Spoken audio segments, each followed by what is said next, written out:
Hi guys. So I had said in the last video I was going to do a really short one as well for this week. That is an unsolved murder. It is one I wasn't aware of. It is recent enough. Again, there isn't a lot on it, so it is going to be a short video, so sorry.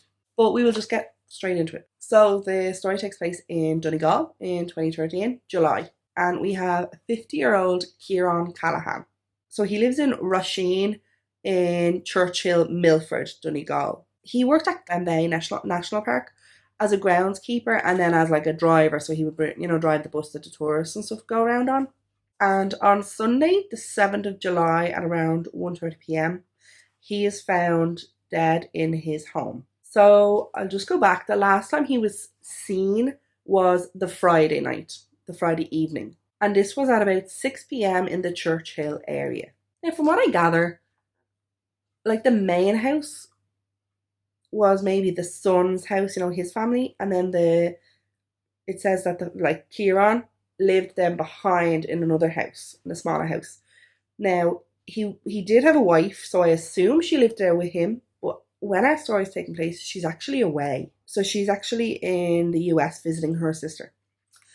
And this weekend is actually important for the Callaghans because, as you know, a lot of Irish people emigrated across to different countries and stuff like that. So the Callaghans are traced back to the 1870s when they emigrated, and so it's not every year, but it's like every 10 years or something, there's like a big huge family reunion. So there's relatives that come from the US, Scotland, like all over Europe and stuff. And so I think they do different things. So I'm gonna guess that there's like probably a night out. Apparently they do like this lovely like walk in the Glenveigh Park and stuff like that. So he had two sons, Ethan and Rory Callaghan. So I'm just going to give you a bit of the timeline because, to be honest, there isn't a lot of information and I'm actually kind of a bit confused about a couple of things. So on the Friday evening, Rory, his son, gets a call from him at 6:30 p.m, 6:33 p.m. And so he actually goes and meets him outside his house. And he will say that he seems his normal self. They even talked about, he showed him like a car that he was going to get scrapped. So that's the only information I have about Rory. Now, his son, Ethan, who lived in the main house. So what I am assuming is they, like the son and his family, kids and all, had the main big house now, and the like Kieran and his wife lived at the back. Like I'm assuming Rory lived somewhere else. Again, I could be completely wrong. This is just me guessing a bit. But the family reunion was supposed to be on the Saturday, so I think it was the walk that could have been on the Saturday. And Kieran doesn't show. And they say that this is obviously very unusual because he loved these reunions. He really looked forward to them. I'll be honest, I find it a bit odd because they live so close together and stuff that it was kind of, oh, he didn't come and he really enjoyed it. He really looked forward to it. Because I feel like with my family, we'd be very much like, okay, well, what time are you going? When are you going? Where are you? And I think if I lived right by my family, I think I'd be like that because you'd nearly be saying, okay, well, we'll all head together. So I'm just kind of making notes. I don't know, obviously. Not everybody is the same. But anyway, Ethan called to his dad's house that night at 10 p.m. and there was no answer. The door was locked. There was a light in the kitchen, but it says kind of like, that's all it says. So I assume then he's kind of like, oh, maybe he's gone to bed or something, I don't know. But the next day, he goes around, because again, like, still haven't heard from him or anything. And so he goes around at about 1:15 p.m. And again, door is locked, light is still on in the kitchen, no answer. So he goes back to his house and gets like a spare key, and heads back and goes in. Now, I'm not really sure where Kieran is found, but he is found dead. Now, by reading about his son Ethan going in and finding him now, I thought it made it sound like he found him on the floor, kind of inside as he went in. But then I also read about his sister. So his sister Sally O'Donnell, so she said that on the Friday evening she had a missed call from him at 6:02 p.m. And I don't know, did she try bring him back or what, but she called by the next morning because she was collecting him to go to wherever they were going, which is what I kind of said before. I thought, if you all live so close now, why wouldn't you're not going to take 20 cars, like you carpool or whatever you're doing. She arrives at 10:30 a.m. There's no answer. She also says that there is a light in the kitchen. She then says that she looks in the bedroom window and that she thought she saw him sleeping in bed. But I don't really know if you were supposed to be meeting someone. Like, if that was my brother, again, it's just me obviously speculating a bit. Like, if that was my brother, I'd be ringing him, or else then I'd be banging on the window. I'd be like, what the actual, you know what I mean? You're late. I'm supposed to be here to pick you up. Why aren't you ready? I don't know if I would just leave then and think like, all right, well, we'll come get him later or something. Especially if you're saying like, oh, he always goes, he looks forward to it and stuff. So I feel that's real odd or something. I don't know. But again, like, that's just me speculating. You can tell me what you think. So obviously, after Ethan finds his dad, he calls the guards, calls an ambulance. So again, I'm not really sure. Is he in the bed? Is he on the floor? So they arrive, and at first, I actually don't think it's suspicious, which leads me to think they do find him in his bed, because I think if you found him on the floor, 50, 50 not old, you'd be more chance to think like something had happened. But I don't know. So that would make me lead to think that he was in the bed, and they kind of think, oh, he just whatever died in his sleep or something happened. I don't know. But anyway, so they think it's not suspicious, and then he is pronounced dead at 2:40 p.m. So you know how they call a doctor obviously to call the time of death.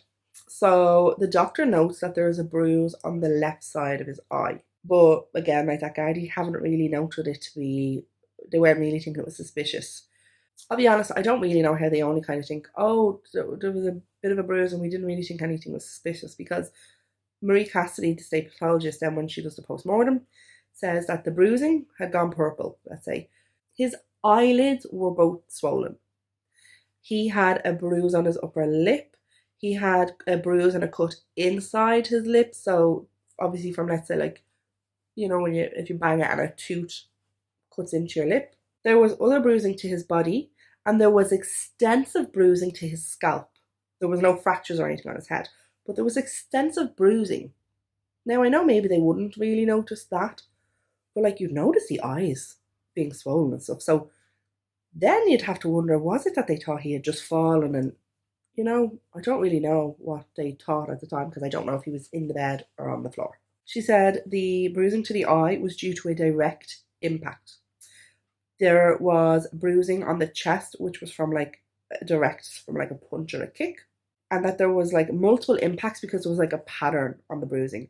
And there was bruising to the left side of the ribs, which would make sense, I suppose, if he had been attacked or something and had fallen to that side, maybe. So it was the left side of his body that was exposed. There was a low level of alcohol in his system and paracetamol. The cause of death was subdural hemorrhage. The inquest ruled it was an unlawful killing. So it wasn't an accident or anything. The investigation carried out 200 lines of inquiry. There were 143 people interviewed, with 150 statements being taken. Kieran had 4 adult children: Ethan, Rory, Tara, and Sarah Marie. His wife had to be told on the phone that her husband had died, and she flew back the next day. He was described as a decent guy, salt of the earth, and very popular. The family was well known in the area, and everyone around the area would have known Kieran. There wasn't a lot of information, and some information I think had been held. So the Garda had said they had held some information for investigative purposes.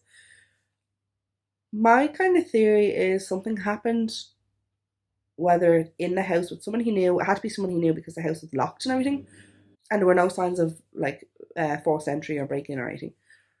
So it was either in the house or out. Like, he could have been out, gotten hurt, and then went home, because there's paracetamol. So I wonder, had he been attacked out or in the home and then got home and took paracetamol for the pain or whatever, but it was more severe than he thought, and like that maybe he had gone to bed and died.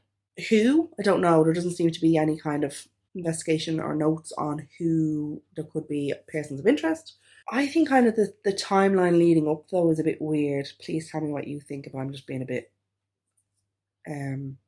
but yeah, I will put up the details for, if you happen to have any information, the details of the Garda station and the confidential line. Hopefully this is something that may gain closure for the family and justice in the year to come.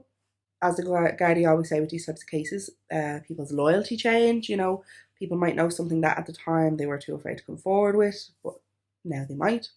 I do think this is a weird one and a far out theory. And again, it's nothing to do with, like, I don't mean to disrespect or anything to the family, but could something have happened at the family event?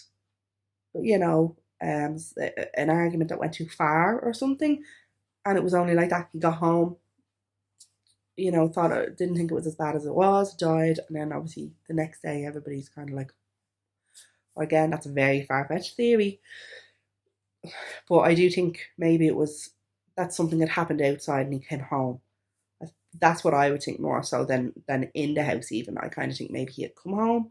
So had he been out, or was there someone with his wife been away? Was there like kind of an old friend or something that he would have invited over, and that this is what happened? So guys, I'm not going to ramble on. As I said, this is a short one because there's not a lot of information.